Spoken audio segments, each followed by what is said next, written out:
TET વનના સૌ ઉમેદવારોને મારા નમસ્કાર.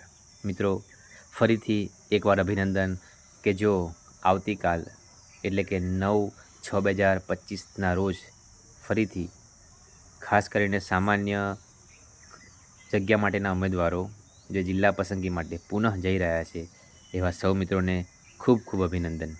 મિત્રો, ફરીથી આપણે યાદ રાખવાનું છે કે જો તમે જનરલના દાવેદાર છો તો ખાસ કરીને જનરલ કેટેગરીનો જ ઉપયોગ કરજો.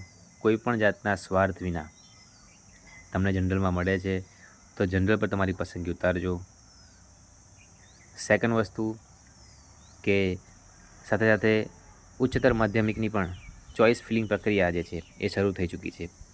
ત્યારે એવા ઉમેદવારો કે જેઓ 1થી 5માં પણ દાવેદાર છે, 6થી 8માં પણ છે, 9થી 12માં પણ છે, તો એવા મિત્રોને અત્યારે 9થી 12માં એમની ચોઇસ ફિલિંગની પ્રક્રિયા શરૂ થઈ ગઈ છે. ત્યારે જો તમે સારું મેરિટ ધરાવો છો અને 110% તમને ખ્યાલ છે કે તમે લાગી જ જવાના છો 9થી 12ની અંદર, તો 1થી 5ની અંદર જિલ્લા પસંદગી ન કરશો. કારણ કે મળતી માહિતી મુજબ સૂત્રો દ્વારા એવી માહિતી મળી છે કે અત્યારે 9થી 12 અથવા 11-12ની પ્રક્રિયા જે શરૂ થઈ છે અને અત્યારે ચૂંટણીની આચારસંહિતા હોવાને કારણે અત્યારે જે શાળા પસંદગીની પ્રક્રિયા શરૂ થઈ છે, પરંતુ હાજર કરવાની પ્રક્રિયા જે છે એ ઉપરથી નીચે આવવાની છે. તો અત્યારે તમે 1થી 5માં પ્રક્રિયામાં ભાગ લેશો, 9થી 12માં પણ ભાગ લેશો, તો 9થી 12માં તમે લાગવાનો જ છો, તમને પ્રથમ 9થી 12માં હાજર કરવાના છે. ત્યારે 1થી 5ની પ્રક્રિયામાં તમે ભાગ લઈ અને જિલ્લા પસંદગી કરશો તો એ જગ્યા રોકાઈ જશે, એ સીટ બગડશે અને ફરીથી વેટિંગ માટે રાહ જોવી પડશે. અને તમને સૌને ખ્યાલ છે કે વેટિંગ માટે કેટલી પ્રક્રિયાઓ કરવી પડે છે. તો બે હાથ જોડીને વિનંતી છે એવા તમામ ઉમેદવારો કે જે ઉપરના ધોરણમાં લાગવાની સંભાવના છે, 100% લાગી જ જવાના છો, એવા સૌ મિત્રોને વિનંતી છે કે 1થી 5ની અંદર જિલ્લા પસંદગી કરવા માટે ના આવશો.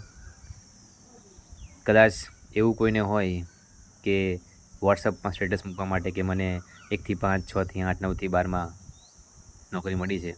મિત્રો, તમારું સ્ટેટસ દેખાડવા માટે ક્યાંક કોઈનો જિંદગીભરનો સ્ટેટસ ન બગડી જાય એનું ધ્યાન રાખજો.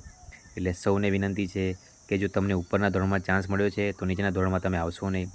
1થી 5માં લાગવો છો તો 6થી 8માં ના જશો, 6થી 8માં પણ લાગવો છો તો 1થી 5માં પણ ના જશો. ટૂંકમાં 1થી 5ના ઉમેદવારો જે કંઈ ઉમેદવારો ઉપરના ધોરણમાં લાગી જાય એવા છે તેવા મિત્રો ખાસ કરીને ના આવશો એવી વિનંતી છે.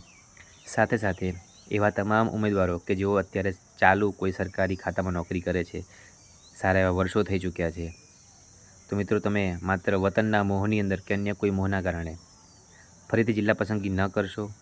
કારણ કે તમને નોકરીની તક મળી છે, તમારી પાસે સારી એવી નોકરી છે, પરંતુ 90% ઉમેદવારો માટે આ એક અને અંતિમ તક છે.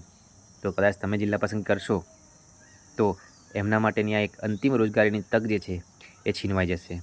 એટલે બે હાથ જોડીને એક નમ્ર અરજ છે ફરીથી કે સરકારી નોકરી કરો છો તો મહેરબાની કરીને ન આવશો જિલ્લા પસંદગી માટે એવી હું તમને વિનંતી કરું છું. હું તમને કોઈને ફરજ નથી પાડતો, પણ એક વિનંતી કરું છું.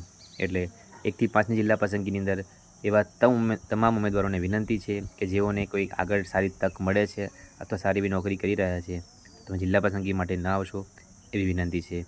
અને સૌ મિત્રો સમજી વિચારીને જિલ્લા પસંદગી કરશો, જેથી કરીને વધુમાં વધુ ઉમેદવારો 1થી 5 ધોરણની અંદર લાગે એવી આપણી આશા છે, એવી આપણી ઈચ્છા છે.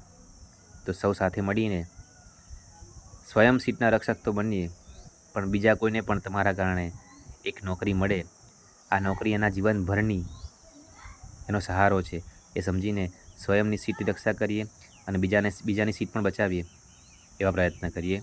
તો સૌ ઉમેદવારો ફરીથી સમજી વિચારી અને પ્રક્રિયામાં ભાગ લેજો એવી વિનંતી છે. આભાર. જય હિન્દ, જય ભારત.